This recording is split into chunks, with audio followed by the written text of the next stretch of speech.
Hey everyone, this is Rahul. तो कैसे हैं आप सभी? उम्मीद करता हूं आप सभी सुरक्षित होंगे, ठीक होंगे। तो आज की वीडियो में आपको क्लास 11 फिजिक्स के chapter wise most important derivation बताने वाला हूं। दोस्तों, ये वो डेरिवेशन है जिनमें आपके स्कूल एग्जाम में काफी चांसेस होते हैं आने के।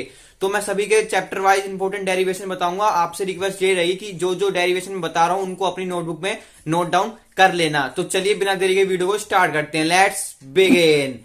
तो सबसे पहले आते हैं हम चैप्टर नंबर 1 पे, फिजिकल वर्ल्ड। दोस्तों, फिजिकल वर्ल्ड नहीं आ रहा है आपके सिलेबस में और उसमें कोई डेरिवेशन भी नहीं है। अब है सेकंड चैप्टर, वो है भाई आपका यूनिट एंड मेजरमेंट। उसमें भी कोई भी डेरिवेशन नहीं है। उसमें सिंपल आपके डायमेंशन फॉर्मूला है, वो आपको मैंने बता चुका हूं पहले वीडियो में।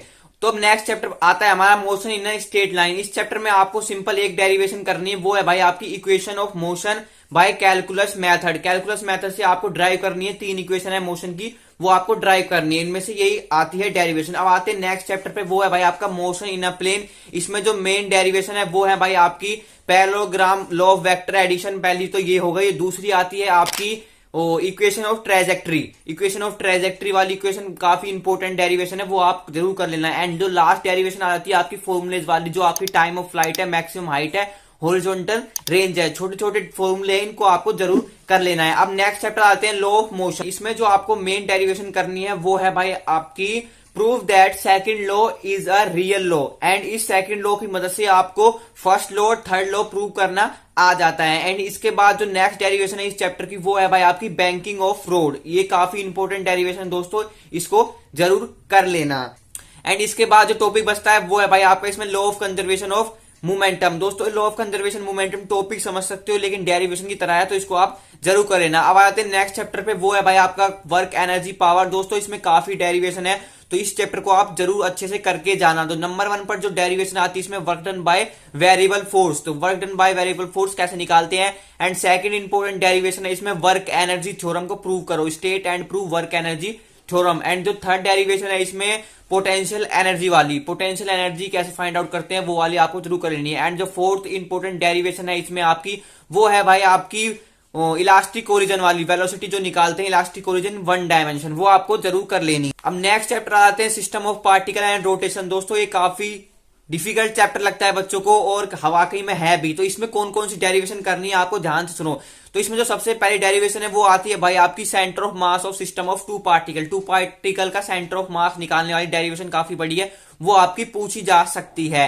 एंड इसमें है ना छोटे छोटे फॉर्मूले, जैसे टॉर्क का फॉर्मूला हो गया, मूवमेंट ऑफ इनर्शिया का फॉर्मूला हो गया। अगर आपके में पैरेलल एक्सिस थ्योरम और परपेंडिकुलर एक्सिस थ्योरम है तो भाई आप उनकी डेरिवेशन जरूर करके जाना, क्योंकि भाई सीबीएसई सिलेबस में तो है नहीं है, लेकिन अगर आपके सिलेबस में स्टेट बोर्ड वाले देख रहे हैं तो आपके सिलेबस में है, तो आप पैरेलल एक्सिस थ्योरम और परपेंडिकुलर एक्सिस थ्योरम कर लेना। इसके बाद आते हैं भाई इसमें आपको करना पड़ेगा एंगुलर मोमेंटम वाला कंसेप्ट, जैसे आप conservation of angular momentum, recoil of gun और जो वाली जो एप्लीकेशन है वो आपको जरूर कर लेनी है। इसके बाद नेक्स्ट चैप्टर आता है हमारा ग्रेविटेशन चैप्टर। दोस्तों, ग्रेविटेशन चैप्टर को पूरा चैप्टर डेरिवेशन से ही बनाया है। तो इसमें आपको कौन कौन सी डेरिवेशन करनी है, सबसे पहले तो आपको पता होना चाहिए ऑर्बिटल वेलोसिटी की डेरिवेशन, इसके वेलोसिटी की डेरिवेशन, और जो आती है आपकी variation of g with depth and height. Depth पे जाने पे और हाइट पे जाने पे क्या वेरिएशन आता है ग्रेविटी में, तो वो आपको डेरिवेशन कर लेनी है। 3 डेरिवेशन इसमें काफी इंपॉर्टेंट है।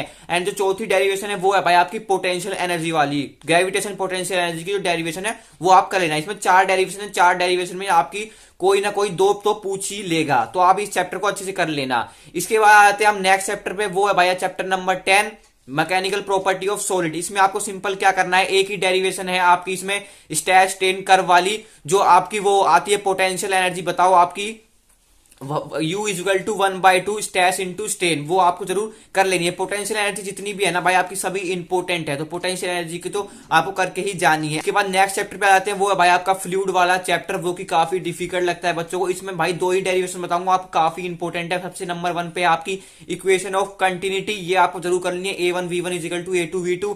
एंड सेकंड नंबर पर जो डेरिवेशन अगर इस चैप्टर से आएगी ना, तो भाई यही डेरिवेशन आएगी बर्नौलीज थ्योरम। बर्नौलीज थ्योरम की प्रूव करना आता है, 99% चांस है भाई स्कूल एग्जाम में ये पूछा ही जाता है। इसके बाद आते हैं हम नेक्स्ट चैप्टर पे, चैप्टर नंबर 12 थर्मोडायनामिक्स चैप्टर। इसमें जो आपको करना है वो सिंपली, सॉरी एक चैप्टर तो रह गया, थर्मल प्रॉपर्टी ऑफ मैटर। इसमें जो आपको क्या करना है, इसमें आपका न्यूटन लॉ ऑफ कूलिंग है, आपके सिलेबस में तो करना इसकी डेरिवेशन। इसके बाद जो इसमें आती है भाई आपके सीपी माइनस सीवी में रिलेशन बताना, जिसको हम मेयर्स फॉर्मूला कहते हैं। इसमें ही 99% चांस है कि ये क्वेश्चन पूछा ही जाता है अगर डेरिवेशन आएगी तो इस चैप्टर से। तो मेयर्स फॉर्मूला आपको इसमें कर लेना है। इसके बाद आता है इंटरप्रिटेशन ऑफ टेम्परेचर, तो वो आपको जरूर कर लेना है। नेक्स्ट चैप्टर पे आते हैं हम अपने थर्मोडायनामिक्स चैप्टर। दोस्तों थर्मोडायनामिक्स चैप्टर में जो सबसे ज्यादा इंपॉर्टेंट है ना, वो प्रोसेस ही इंपॉर्टेंट है। पहला तो है आपका एडियाबैटिक प्रोसेस और दूसरा है आपका isothermal process. Work done by adiabatic process या work done by isothermal process, ये पूछ लेता है आपके स्कूल एग्जाम में। तो ये डेरिवेशन आपकी काफी इंपॉर्टेंट है इस चैप्टर के लिए। अब आ जाते हैं हम नेक्स्ट चैप्टर, वो है आपका chapter number 13, kinetic theory of gases. दोस्तों वैसे तो ये चैप्टर काफी थ्योरेटिकल चैप्टर है, लेकिन इसमें एक डेरिवेशन आ जाती है pressure exerted by ideal gas की। प्रेशर कितना एक्सर्ट करती है ideal gas, P is equal to 1/3 rho u r m s का स्क्वायर। ये आपको जरूर पता होना चाहिए डेरिवेशन कैसे आई है। नेक्स्ट डेरिवेशन है इस चैप्टर में, वो है भाई आपकी रूट मीन स्क्वायर वेलोसिटी, कैसे निकालते हैं मॉलिक्यूल्स की, आरएमएस स्पीड जो किसे हम कहते हैं। एंड इसके बाद एक और बचता है आपका छोटा सा कंसेप्ट है, वो है भाई आपका mean free path. Mean free path की जो 3 नंबर में डेरिवेशन पूछ लेता है। ये छोटी छोटी डेरिवेशन है, लेकिन जो बड़ी डेरिवेशन है वो मैंने आपको पहले बता दी है। देखो मैं आपको बता दूं, ये मैं वो डेरिवेशन वाली पार्ट रखा है। अगर आपको इंपॉर्टेंट टॉपिक जानने हैं, कौन कौन से इंपॉर्टेंट टॉपिक्स हैं क्लास 11 फिजिक्स के थे, उसके लिए मैंने पहले ही वीडियो बना रखी है, तो आप प्लेलिस्ट में जाके चेकआउट कर लेना अगर आपने वो वीडियो नहीं देखी है तो। इसके बाद हम नेक्स्ट चैप्टर पे आते हैं, वो है भाई ऑसिलेशन चैप्टर। तो ऑसिलेशन चैप्टर में आपको क्या करना है, सिंपली भाई इसमें 2 ही डेरिवेशन इंपॉर्टेंट है, और जो सबसे ज्यादा इंपॉर्टेंट है वो आई आपकी सिंपल पेंडुलम का जो टाइम पीरियड निकालते हैं, T is equal to 2π√L/g। ये काफी इंपॉर्टेंट है, इस चैप्टर से क्वेश्चन आएगा तो ये डेरिवेशन ही पूछी जाएगी। तो नेक्स्ट एक और डेरिवेशन है इसमें, वो है भाई आपकी total energy in SSM. SSM में टोटल एनर्जी कैसे निकालते हैं। अब लास्ट चैप्टर बचता है भाई वेव्स वाला। देखो वैसे तो इस चैप्टर में से कोई भी डेरिवेशन नहीं पूछी जा सकती, लेकिन अगर आपको पढ़ना ही है तो भाई सिंपली आप सुपर पोजिशन ऑफ 2 वेव्स पढ़ सकते हो। तो आई होप आपको वीडियो हेल्पफुल लगी होगी। ऐसे हेल्पफुल कंटेंट के लिए आप इस चैनल को सब्सक्राइब कर सकते हैं, और see you in the next video. तब तक के लिए गुड बाय।